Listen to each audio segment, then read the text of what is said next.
Hi, and welcome to the Long Range Shooting and Custom Rifle Building podcast presented by Wolf Precision Incorporated, where we learn about and share long range shooting and custom rifle building. I am your host, Jamie Dotson, and welcome to the show.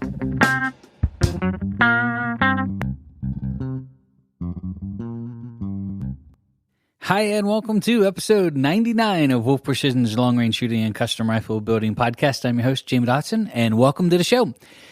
In this episode, we are going to talk about stress, fatigue, exhaustion, all of these things pertaining to match shooting, as well as long-range shooting, hunting, all of these areas where you're going to get out there, you're in the outdoor environment, you're mentally and physically getting fatigued. This was a question sent in by a great customer and friend. His name was Ken Menji, and he asked if we'd bring this up in the podcast. So there's more to this than meets the eye. I think this is going to be a great podcast.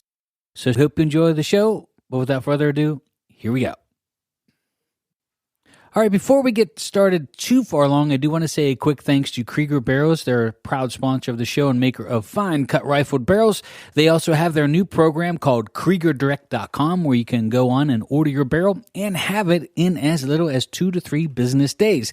So stop over to KriegerDirect.com. That's KriegerDirect.com. We'd also want to thank TriggerTech. TriggerTech is also a proud sponsor of the show and maker of world-class triggers. So if you're in the market for a great trigger for a great rifle, stop over to triggertech.com. That's triggertech.com today.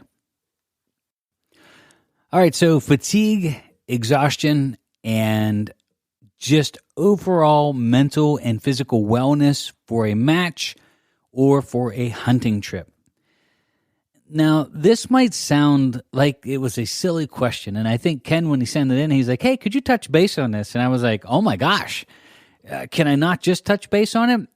We should be all over this question because, and I've talked about this many times at classes as well as shooting schools and even different shooting events. When you get out to these different 2-day and 3-day matches, when you get out on a 10-day hunting trip, it's not just the physical exhaustion that will completely wear you out. I know there is times that we would go and attend like a 3-day sniper match. And I mean, by the end of the day 3, I was whooped. I mean, I was actually just ready for the match to be over. I was that tired. And you're exhausted. You know, you're physically and mentally, just exhausted. And I think that plays into a couple different folds. And it plays into hunting as well, and I'll explain why. When you're hyper-focused, or when, you're excited about things like going to a match, of course, if you're not excited, you probably shouldn't be there, maybe find a different hobby, but, when we go to matches, we're there, we're excited, we're looking forward to the event, our hearts are pounding, our adrenaline's pumped up, we're smiling, we're laughing, we're there with friends, but, a little nervous maybe, a little apprehensive as how the match is going to go. You're thinking about your equipment. You're hoping everything's going to last. You're hoping you do well and don't embarrass yourself. That's stress, Weather's hot, beating down on you, sweating you out.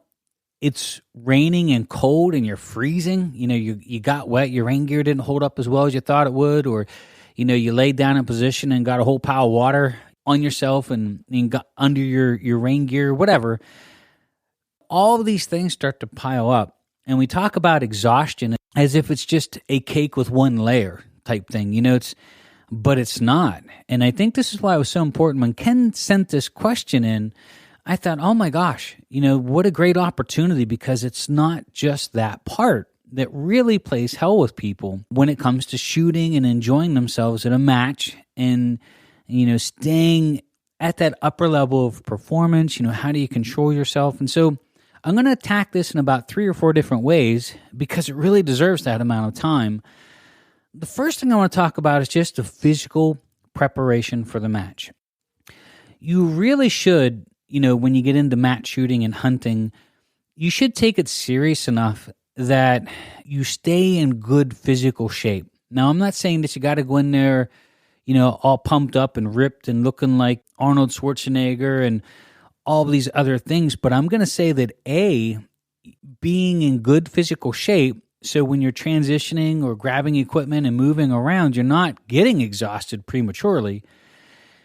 but also staying very limber and staying very stretched, staying, keeping your body able to move in all these positions without ripping and tearing muscles or hurting yourself.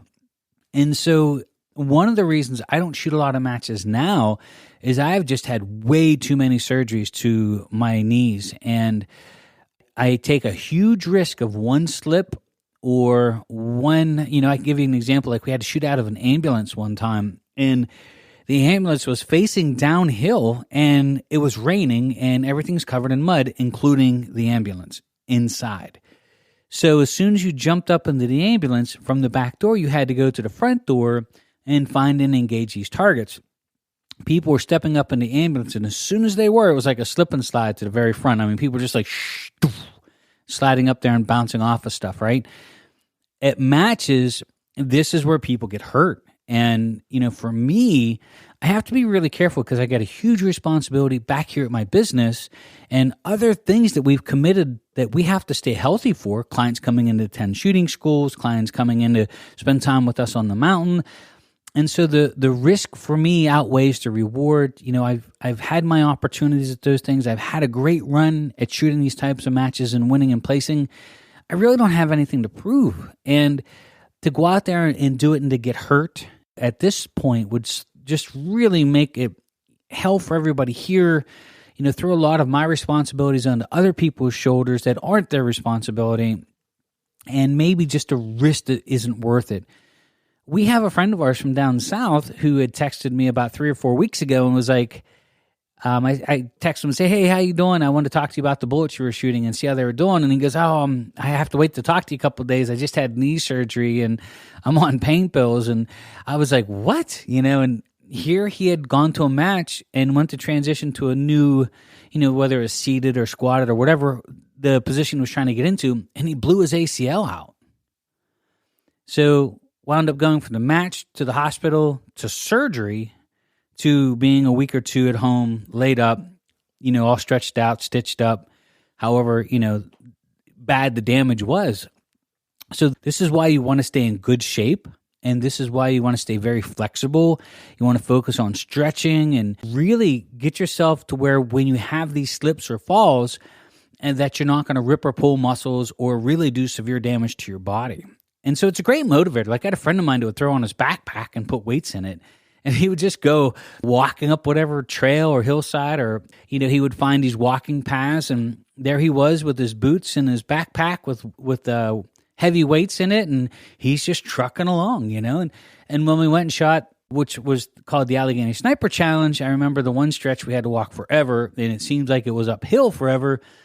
He was just trucking along like there was no tomorrow. And I'm back. I'm maybe a little older than him, but I was like, oh my gosh, I'm going to have to start getting to the gym more often because he was just smoking me. And so you've got that aspect. So you use that as a motivator to go out and say, hey, look, if I'm going to do this, I've got a responsibility to stay in shape just for my own health and well-being at these events, right? And then if you're older, maybe going to the doctors and getting cleared that, you're not going to have a major issue with the stress and duress that you're going to put yourself under voluntarily at the match. So doing that, you're going to compensate for the fatigue, at least wearing down. But there's other parts to this as well that just play. It's like having a car with a brand new battery in it, and you've got a short somewhere or a light bulb on in the glove box, but it's got that little drain, and in the morning you come out and your battery's dead again. And you're like, how did that happen? It's not like you left your headlights on. One small little bulb just wears your car out, and in the morning you go out, you got a dead battery. Same thing happens with us when we're getting ready to go to these events. So just to give you a couple pointers, and then I want to talk about something that I think is really important that'll really just help you get the most from the match as far as enjoying it, keeping energy up over the course of the match, and then, of course, keeping that mental fatigue away. So make sure you're getting rest. Try to get leading up to the match. If you drink beer, or have beer and wings or whatever, try to cut that off for a couple of days. Let your body relax. It does interfere with your sleep a little bit. So the old theory is it helps you get to sleep faster, but then it doesn't allow you to continue in that great deep sleep. So if you have a beer or two now and then leading up to the match, I would forego that. I would try to get 8 or 10 hours sleep. that week prior, really start to store up some of that energy and try to get as much rest as you can. Stay really hydrated. This is a big one. If you're a coffee drinker like I am, I have to force myself to drink water. And staying hydrated or being dehydrated will make you feel awful. You'll get a massive headache and you will not feel well. So you'll be at the match, your head's pounding, you just don't feel good. A lot of times that's just being dehydrated. So if you're not taking a leak a lot, or if your urine looks like it's Mountain Dew, you probably need to drink more. And even just having I'm not a big fan of Gatorade type drinks and stuff like that, but in those scenarios where you get a lot of electrolytes and vitamins and other things that you could use, not a bad thing, right? Make sure you're eating well. So if you eat breakfast in the morning, get up, have breakfast, give yourself time to eat lunch, try to pack some nutritious things to snack on, maybe even some salty stuff. I may leave this one out just because it's an odd one to say, but I'm going to say it anyway. I'm just going to throw it out there. But make sure you're having regular bowel movements before and during and after the 3-day event. I know it sounds silly and it's probably something stupid to say here on the podcast, but people that spend a lot of time on the ocean, especially those that do what they call open ocean sailing or blue water sailing, that type of regularity and taking care of yourself, that can really either make you feel good or can really start to make you feel lousy. So just stupid things like that leading up to the match. And then if you're there at a 3-day match, this is something you should be doing. And if you're not going to feel real well. So it's just a stupid thing to bring up, and hopefully it comes off the podcast with good intentions, but that's a little thing, right? And then I try not to drink alcohol or beer at the end of each day. I know it's a big get together and everybody has a great time. And I understand there's the whole social lubrication type thing. But make sure that if you do, you drink some water before you go to bed. Go to bed at a decent hour, get some rest. Really just try to do everything you can do to make sure that you're getting rest properly, right? Now let's get on to the other part of how you keep your energy up during the match and some things to think about to keep you from getting what we consider a pressure point or a boiling over of the rest of your life into the match, totally destroying you, bringing out all kinds of really not so fun times, and really going to ruin your match for you, right? But before we get to that, let's talk about some things that you can do during the match. Try not to get anxiety over it. Everybody there is going to miss something. Everybody there is probably going to say or do something that embarrasses themselves over the next 3 days. It's just part of what it is, right? So I go there, I find people that I talk with, I enjoy their social. I don't watch the scores. I don't care what the score is on a 3-day match on day 1 or 2. And I really don't want to know where I am at, because what I've learned is if somebody comes up and says, "Hey dude, you're in second place," that's the last thing I want to hear. Because, now I'm putting all my pressure on myself that, hey, I could win this. Or if somebody walks up to you and says, there's 80 shooters and, hey, congratulations, you're in the top 50%. So now you're all bummed out. You're like, wow, man, I really am, not doing so well here today. So just to stay out of that mental part of the game, I don't care where my score's at. And every time I shoot a stage or shoot part of the match, I throw it over my shoulder and forget about it. You're going to screw a stage or two up. Everybody there is going to. You're not a machine. Nobody's going to shoot perfectly through the entire course. So as soon as you finish a stage, you look at it, did good, did bad, whatever, and picture it being written down on a piece of paper. You wrinkle it up into a small ball, you toss it over your shoulder, and you leave it there, and you move on to the next stage. Don't take previous stages with you or to the next stage. If you shot lousy and you let that get in your head, the next stage, odds are, you're going to shoot lousy again, which just now it's a compounding effect. So eventually you're just destroying yourself from the inside, right? So anytime you miss something or have a bad stage or a good stage, try to keep that nice and calm, level feeling. Hey, that was a good stage. Pretty cool. On to the next one. Or, boy, I really sucked at that one. Hey, on to the next one. So try to stay a very flat line emotionally. Don't get yourself super pumped up and then the next stage you blow it. Those are some really serious highs and lows that you're going to go through. Try not to get to that point. If you have a great stage, smile. Hey, that was awesome. Woohoo, fun. But Don't be way up on top of that roller coaster only to turn around and blow the next stage and beat yourself up over it, right? Nice and smooth the whole way through. And then the other part to this is think about the stages and parts before you get there. Keep your emotions in check. Keep your mental sharpness for the stages.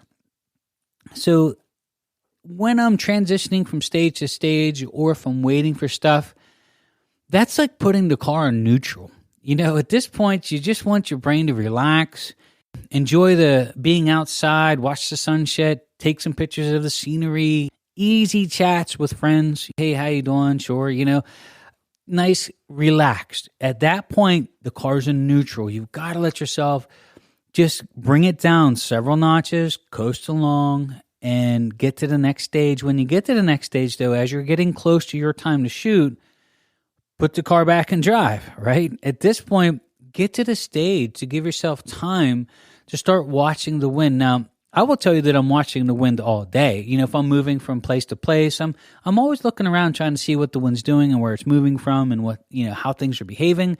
But when it's getting close to your time to shoot, you should already be having, a plan, what equipment you're going to use, how you're going to attack the stage. Maybe if there's a particular order that you're going to shoot it in, how am I going to go through the different order? When you're writing your dope down, checking your dope, getting your gun squared away, having your, ammunition, everything's sort of prepped up. Because the last thing you want to do is you sit there, I call it the smoke and joke crowd, where everybody is a social event, and I get that, and I enjoy that part of it, but when it's time to shoot or get ready to shoot, it's time to get ready to shoot. And so as I know I'm getting up there and getting close to my turn to either shoot that stage or engage that target, I just quietly bow away from the group. I don't make a big to-do about it. I don't say, hold on, guys, I got to go take a half an hour to get ready to take this shot. I just sort of, I just back up a little bit. I gather my things up and I quietly walk over, and I'm already starting to step up and get ready to shoot the stage. I'm trying to take in everything that I need to know in a relaxed time. Look, if you're there 5, 10, 15 minutes before it's your time to shoot, you get there, you get a chance to set up, you look at the wind, you're looking at the targets, you're trying to make a game plan, but you're doing it very relaxed. The last thing you want to be doing is being in the smoke and joke crowd and them hollering out, by the way, your number's 42. 42, you're on the line, let's go. And you're like, oh shit, that's me. That's really not going to lead to a great stage for you, right? And so pay attention to when you're going to be up to shoot, be prepared, but give yourself lots of time to prepare. That way you're not trying to do it quickly and stressful. Like, oh shoot, you're reaching through bag and trying to grab bags and all this other crazy stuff. And now, there'll be stages they're going to make you do that, sure, but don't do it to yourself voluntarily. The other thing is getting yourself relaxed between the stages. At lunchtime, kick back, prop your feet up, whatever, but don't engage in heavy conversations. Don't engage in argue points. And some people really like to go down paths when it comes to talking religion and politics. And, they just get all bent up and worked up, and mum's the word for me with that. I mean, not that I don't mind talking religion and politics, but I am not there to argue with people or have people rat on their points of view at me and arguing points. And dude, that's meant for stressful parts of life, right? I'm not there to be stressful. So I'm there to smile, say, how are you? How's things going? How's the wife and kids? Great. Okay, let's go shoot. That's it, right? That's my happy place. So don't bring your stuff to my happy place. And if you do, I'm moving the line over a little bit, like picture a little fence around me, right? At that point, I'm putting the fence up, moving over a little bit, and I'm just not going to engage in those conversations. The reason being is, man, I don't have the mental wherewithal. I'm tired. I'm there to have fun and relax, not just burn myself out. It's like watching the news at 6 a.m, getting you all riled up before you go to work, or listening to a talk show that just always, elevated, pissed off about everything. When you get to work, guess what? You're pissed off. You didn't do anything, right? All you did was listen to a talk show where guys ranting and raving about this politician, and this politician did this, and this politician did that. And by the time you're at work, you're walking in the front door bitching about every politician and what this person did and what that person did. And so those people get under your skin, they set the tone, and then they elevate you there. And then they're sort of like the jokester. They get you there, then they get to walk away, and you're up there. and now you can't get back down. That is burning brain power. That is burning you off your mental A game, right? And that is certainly going to wear you out over 3 days. So when you're engaging these targets, you want to be in that, I call it your A game, like 90% or better. That's the mental sharpness you want to be at. If you're getting fatigued and tired and worn out and you find yourself, sort of almost lethargic trying to figure all this stuff, you're getting tired, then you're doing too many other things while you're trying to shoot the match.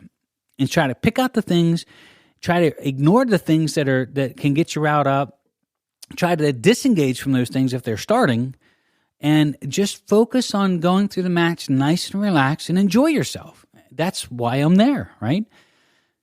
Here's the other kicker with this, and this is why I thought this was so important, and I can't thank Ken enough for bringing this up. By the way, Ken is a great guy. We talked about don't lose the fire or start the fire, and, I don't want to say Ken's last name. I don't know if I did earlier, but Ken is a little bit older than me, and he's going to be losing his hearing permanently. He is slowly degrading in his hearing. And, for me, I watched him, and it's devastating to him because he loves to shoot, right? And, at the one match, I think somebody said that he couldn't participate because his hearing was too bad. And I damn near crushed him. And so, I'm really grateful that I get to go and enjoy this sport still today, even though I'm not into the running around the nation competing anymore. But I'm grateful for my health. I'm grateful for all the things that I have and things that I'm capable of doing. And I just remind myself that there are people out there that are enjoying it and trying to still engage in doing it. And like in Ken's, he's going to lose part of what makes him who he is, and he's going to have to adapt that to enjoy the art of shooting, right? And so I hope if you're a match director or if you're hearing this, you should be making special arrangements for these guys to help them, have somebody there beside them, one tap go, two tap cease fire, whatever, tap them on the shoulder, help them out. But when you go to these things, think about why you're there and be grateful for the opportunity to be there. And don't let other people sort of get in your head and mess with you. So this is the other part that I want to throw out there. And again, this is why I want to thank Ken for bringing up the question here. I call them like the pressure cooker people, right? When you have bad things in your head before you go to a match, and then all of a sudden, it's like a pressure cooker. You put all these bad ingredients in a pot, and then you close it and you put heat to it. When you open that sucker back up, it's ugly, right? Same thing when you go to a match. You have people that take their problems from the rest of life and bring it. And they are no fun to be around. They are super high maintenance people to camp with or stay with or even ride with, right? You're riding up to the match, and I mean, not that we all don't have our problems, and not that I don't want to listen, and not that I don't care, but there are people that are just over the top with this stuff, and they just wear you out. Like I say, you don't know somebody till you live with them, camp with them, hunt with them, or shoot a match with them. You spend 3 days with somebody in the field, you get to know them pretty well.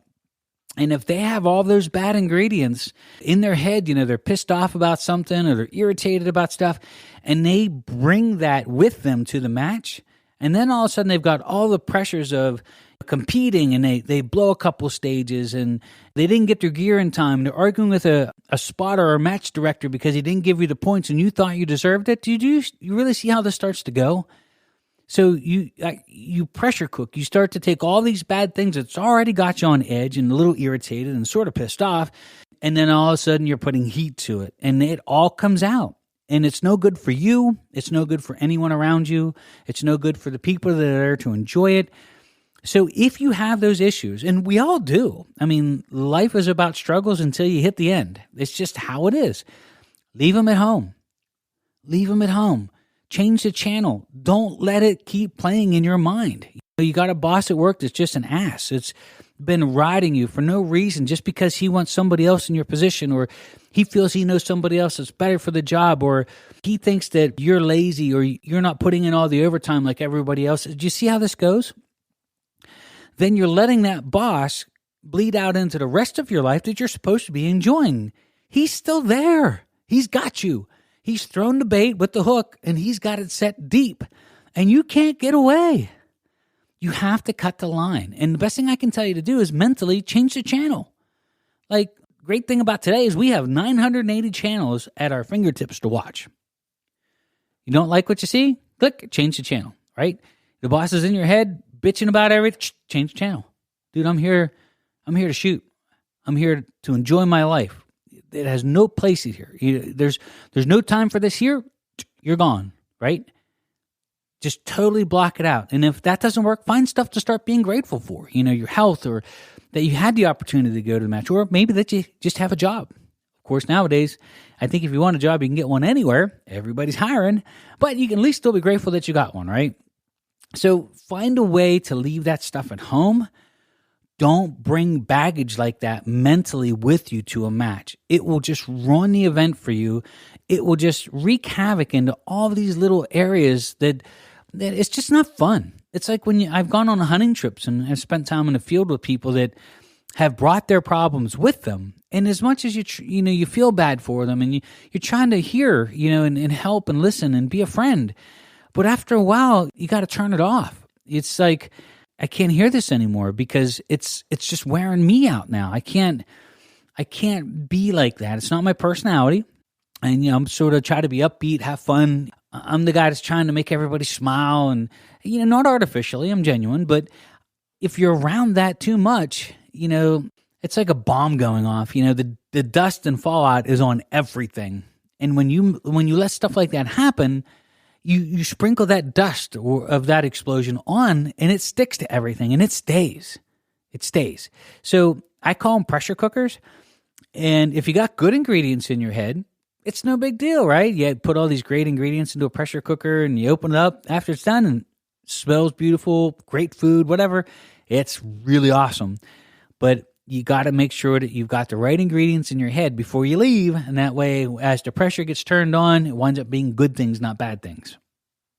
So before we continue on, I do want to say a quick thanks to MDT. MDT is also a proud sponsor of the show and maker of great chassis, including the new HNT 26, which we are building world-class hunting rifles on today. So if you want a great chassis, whether it's a legendary ACC Tactical Competition chassis or the HNT 26, stop over to mdttac.com. That's mdttac.com today.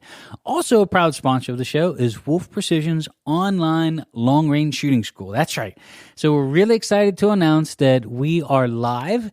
The page is live. The videos are posting and being filmed. And we have what we think is going to be about 100 videos through the course of the year. It's going to be posted, our complete online long-range shooting school, with not only the video segments, but audio segments. So that way we can take advantage of the times that you're driving to work, mowing the grass, and try to cover subjects that don't require you to sit in front of a TV or a screen to learn. And so we're the first people in the United States to try to approach the subject this way, and it's going to make for some great content. So our classes actually started this week, and from here forward, every other Thursday, there'll be an audio, and every Friday, there will be a new video posted as we work our way through the entire long-range shooting school, as well as advanced subjects, as well as reloading. So there's going to be lots of great content coming out.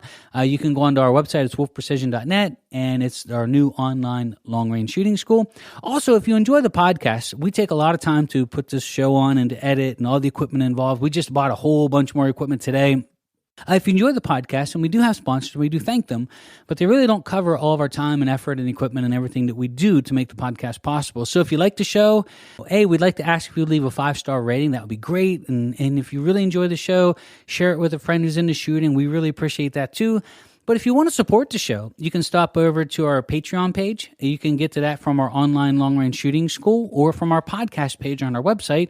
And you can pop over and you can sign up for our Patreon page. It's a small donation, and it really helps support the show, helps us buy equipment, helps us keep everything top of the line and keep everything recording smoothly. We certainly do appreciate that. So you can stop over to our Patreon page, and you can get the links from that from our website. It's the Online Long Range Shooting School, or you can go over to our podcast page on our website at wolfprecision.net, and you can click on the link there. We certainly appreciate any and all who enjoy the podcast, signing up and doing a Patreon. We certainly do appreciate that. Thank you so much for doing that and helping to support the show. All right, so back on to the match thing and fatigue. A little bit longer podcast, of course, you can see, but again, one of the things that I've learned when we're going out on hunting trips, and one of the things that I've learned when we're going out and shooting matches, is as not so much as it's a mental or physical, but it's a combination of the two that will fatigue you to no end. It totally mentally and physically exhausts you to where at the end of the match, you feel like you've been run over by a truck. And so to combat that, you really have to think about it, not just about fatigue, like Ken was talking about, but you have to be careful because you can mental fatigue and that will wear you out as well. So all of these additional stresses, all these things you let creep in, all these conversations that you have that you get worked up about, all of these things are wearing you out mentally and physically, and eventually getting you below that 90% sharp line. You want your sharpness to be on your A game at these matches. You've got to stay at that 90% plus performance level. And all of these little things, although you don't think they make much of a difference, collectively start to pull you down to eventually you will fall below that, and sometimes really far below that. Running the match or just making it less than pleasurable, making it a less than pleasurable experience for you and those around you. You leave the match rather than feeling great and having fun and all positive and ready to go to the next one as well. I've about had enough of this. I'm going to hang it up. You start to get down that old negative Nancy road, right? So keep these things in mind. You'll enjoy the match more. You'll have more energy through the match. You'll probably do better at the match. And then when you leave, you'll be looking forward to the next one. You've got what you came for, that fulfillment, that enjoyment, that camaraderie with friends, and just that common thread that we all enjoy, the art of marksmanship and watching other people succeed in some fantastic shots and congratulating those that have just pulled some miraculous marksmanship feats off and learn new things. And, hey, I've never seen or shot this position before. And then when I get home, I've got to practice this. I've got something new to work on, which is always something exciting for me. So if you approach it that way, hopefully you'll be able to get through the match 1, 2, 3 day, however long it is, with energy to spare and have fun doing it. That's the most important thing. So, Ken, thank you so much for sending out the question. I really appreciate it. He still listens to the podcast. He has to sit in his car, turn the radio the whole way up, he says, and he can still hear it. So, Ken, if you're hearing this, shoot me an email, and we'll get you out a nice hat or T-shirt. And I think Ken's going to be stopping over to the shop here in the next 6 to 8 weeks to go do some shooting with us anyway, so I'll see him then. But great question. Really appreciate it. And if any of you have any questions you would like us to cover on the podcast, please send us an email, contact@wolfprecision.net. Put on the subject line, podcast question, and if we read it on the air, we will send you a hat or a free T-shirt of your choice for free at no charge, is our way of saying thank you for joining us and for supporting the show. So thank you so much, everyone, for taking the time to join us. I really do appreciate it. You are listening to Wolf Precision's Long Range Shooting and Custom Rifle Building Podcast. I'm your host, Jamie Dotson. Thanks for joining us.